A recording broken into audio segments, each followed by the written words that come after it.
बिस्मिल्लाहिर्रहमानिर्रहीम, अस्सलाम वालेकुम। मैं हूं मखदूम शहाबुद्दीन। 18 दिसंबर 2025 जुमेरात का दिन। नाज़रीन इकराम, इस वक्त भारत और बांग्लादेश के दरमियान सूरत हाल कशीदा है। डिप्लोमेटिकली भी इस वक्त एक बहुत बड़ा बहरान सर उठाए हुए है।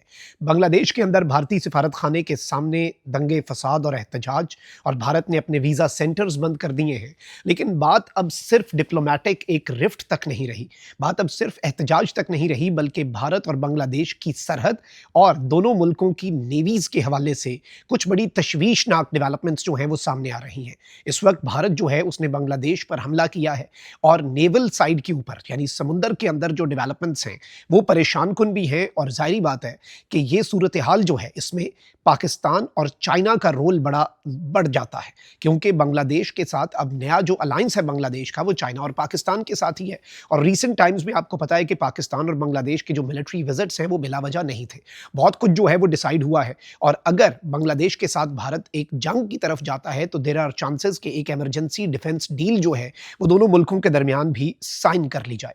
मैं दोनों डिटेल्स जो है वो आपके सामने रखता हूं कि इस वक्त बांग्लादेश का क्या क्लेम है नेवल साइड पे जो एक इंसिडेंट हुआ है समुंदर के अंदर, और भारत का क्या क्लेम है। इन दोनों चीज़ों को डिस्कस कर लेते हैं। और सूरत हाल इस वक्त विदाउट अ डाउट कशीदा बताई जा रही है, दोनों मुल्कों के दरमियान बॉर्डर पर भी। और बांग्लादेश ने तो ऑलरेडी अपनी डिप्लॉयमेंट बढ़ाई हुई है, और अब भारत जो है वो भी डिप्लॉयमेंट बढ़ा रहा है। और इन द फ्यूचर क्या बॉर्डर पे हल्की फुल्की जो एक्टिविटीज़ हैं उन तक बात जाएगी, यानी दोनों तरफ से कोई फायरिंग का तबादला, और अल्टीमेटली क्या ये एक जंग की तरफ मामला जा सकता है, इसकी पॉसिबिलिटीज़ को भी रूल आउट नहीं किया जा सकता। मैं सारी डिटेल्स आपके सामने रखता हूं, लेकिन अगर अभी तक आपने इस वीडियो को लाइक नहीं किया, लाइक ज़रूर कर दें।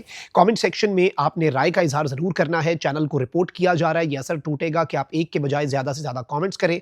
और जिन लोगों ने चैनल को सब्सक्राइब नहीं किया उनसे मेरी ये दरखास्त होगी कि चैनल को भी लाजमी सब्सक्राइब कर लें। नाज़रीन इकराम, अब सबसे पहले तो मैं आपको ये बताऊं कि जो अभी रीसेंट कॉन्फ्लिक्ट चल रहा है, एक तो हसीना वाजिद वाला इंसिडेंट तो आपको पता ही है, और हसीना वाजिद को भारत बांग्लादेश के हवाले नहीं कर रहा, अलबत्ता कैदियों के तबादले का बाज़ाब्ता बाकायदा मुआहदा मौजूद है।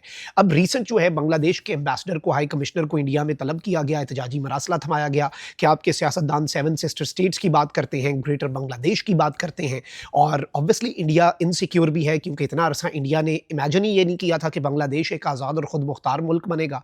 भारत की हमेशा से यही सोच थी कि बांग्लादेश जो है वो उनकी एक प्रॉक्सी है, उनकी एक कॉलोनी है, उनके हुक्म पर चलेगा। बांग्लादेश के अवाम ऐसे नहीं थे, बांग्लादेश के अवाम आज़ाद हैं, खुद मुख्तार हैं, लेकिन हसीना वाजिद इस तरह से बांग्लादेश को लेकर चल रही थी। अब भारत से हज़म नहीं हो रहा कि वो एक आज़ाद खुद मुख्तार बांग्लादेश देखे, और भारत की जो एक्सपेंशनिस्ट सोच है, जो एक अजारादारी वाली सोच है, अब उसके आगे भी सब लोग सर उठा रहे हैं। एक तरफ तो बांग्लादेश ने अपना अलायंस पाकिस्तान के साथ मजबूत किया, चाइना के साथ मजबूत किया। बांग्लादेश और पाकिस्तान एक नया सार्क तर्ज की तंजीम साउथ एशिया की बनाने जा रहे हैं, जिसमें ट्रबल मेकर भारत जो है उसे शामिल नहीं किया गया। ये सब कुछ बिला वजह नहीं है, इसके पीछे एक पूरी सोच है। और भारत के वो मंसूबे जो कि भारत आसपास के जो ममालिक हैं उनके लिए, अपने हमसायों के लिए ख़तरा है, उस खतरे को भांपते हुए, और बांग्लादेश JF-17 पाकिस्तान से लेने जा रहा है, J-10C चाइना से लेने जा रहा है। बांग्लादेश अपना एयरबेस जो है उसे एक्टिवेट कर चुका है, जो 7 सिस्टर स्टेट्स के करीब है। और बांग्लादेश अपनी जो भारत की बॉर्डर वाली साइड है उसे महफूज कर रहा है। भारत जो है वो बांग्लादेश पर पाबंदियां, इकोनॉमिक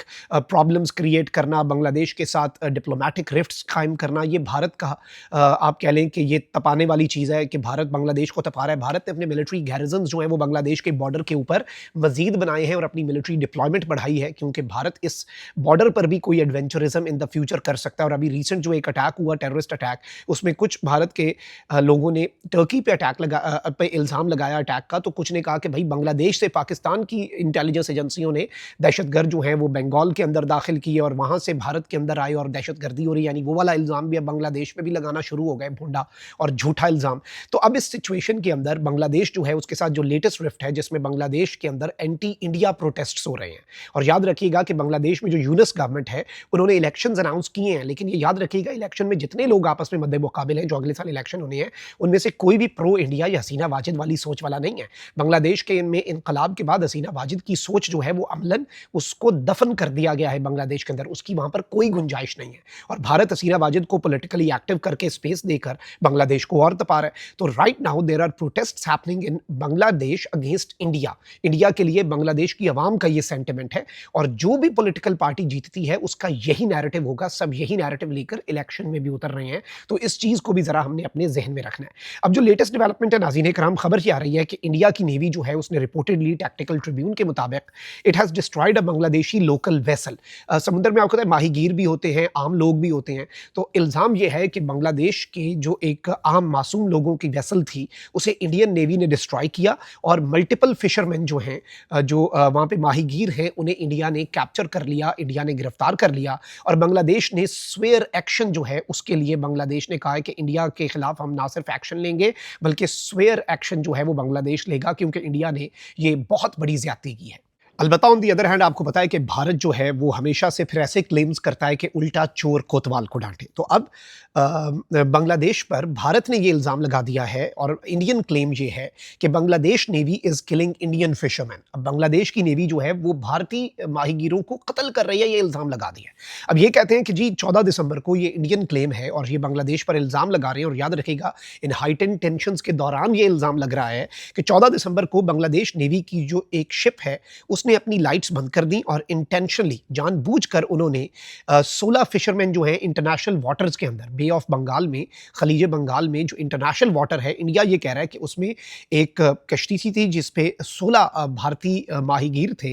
इंडियन नेवी, बांग्लादेश की नेवी की शिप ने अपनी लाइटें ऑफ करके उसे जानबूझ के टक्कर मारी। फिर कहते हैं कि जब इन्होंने उसे टक्कर मारी तो उसके बाद बांग्लादेश की नेवी की शिप जो है वो रुकी नहीं कि वो इन्हें रेस्क्यू करे और फौरी तौर पर वहां से भाग गई। इंडियन कोस्ट गार्ड जो है वो आए और उन्होंने इन फिशरमैन को रेस्क्यू किया। कहते हैं कि 11 जो हैं उन्हें हमने रेस्क्यू कर लिया, जबकि 5 जो हमारे माहीगीर हैं वो मिसिंग हो गए। फिर कहते हैं कि 2 bodies have been recovered and the others are still missing. उन 5 में से 2 की बॉडीज मिल गई, 3 मिसिंग हैं। और इन्होंने कहा है कि रंजन दास और संजीव दास जो है बेसिकली वो इसके अंदर मारे गए हैं, उनकी ये कंफर्मेशन हुई है नामों की। अब इंडिया तो ये क्लेम कर रहा है, but on the other hand इस वक्त बॉर्डर पे तशवीशनाक सिचुएशन है।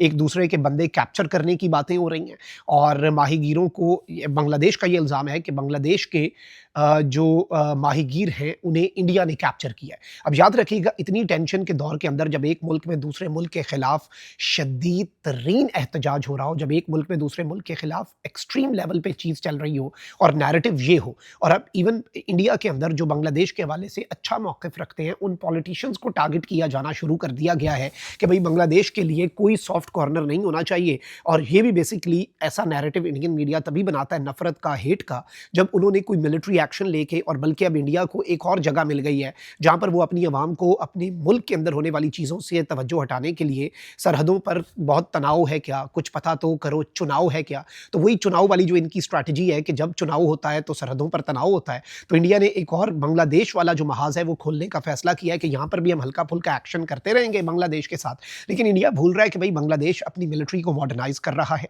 पाकिस्तान का जो हाईटेक है, हैवी इंडस्ट्रीज़ हैं टेक्सला में, वो बांग्लादेश के टैंक्स को अपग्रेड कर रहे हैं। बांग्लादेश को चाइना J-10C दे रहा है, वही जिन्होंने राफेल गिराए, JF-17 थंडर पाकिस्तान दे रहा है। और अगर उस सब के अंदर वक्त है और भारत उससे पहले बांग्लादेश के साथ कोई एडवेंचरिज्म करता है, हो सकता है ना कि बांग्लादेश को तो अभी जो डिफेंस डील्स पाकिस्तान के साथ और चाइना के साथ हुई हैं उसमें तो टाइम लगेगा, 1-2 साल लग जाएंगे चीज़ें स्ट्रीमलाइन होने में। तो देयर आर पॉसिबिलिटीज़ कि चाइना और पाकिस्तान जो है वो इमरजेंसी डील साइन करके बांग्लादेश की रेस्क्यू को, या फिर साथ मिलकर बांग्लादेश के साथ, यही कॉपरेशन होती है ना, यही कोलैबोरेशन होती है, ऐसी चीज़ें चलती हैं। तो ये एक बड़ी अहम तरीन चीज़ है जिसे हम इतनी आसानी से इग्नोर नहीं कर सकते। और ये जो फिशरमैन वाला इंसिडेंट है, चाहे बांग्लादेश का आप क्लेम देख लें या फिर इंडिया का क्लेम देख लें, दोनों क्लेम्स को भी अगर हम देखें, सही क्या है समुद्र में किसी को नहीं पता क्या हुआ, लेकिन कुछ तो हुआ है। और कुछ हुआ है ऐसी टेंशन्स के टाइम के अंदर, इट मीन्स कि ऑल इज़ नॉट वेल। ये सादा सी बात है। और जब बात जो है वो बयानात और फॉरेन ऑफिसेज और एम्बेसीज से आगे बढ़कर नेवीज़ और मिलिट्रीज़ तक आ जाए तो फिर मामला जो है वो खराबी की तरफ ही जाता है वहाँ से। अल्लाह निगहबान, पाकिस्तान जिंदाबाद।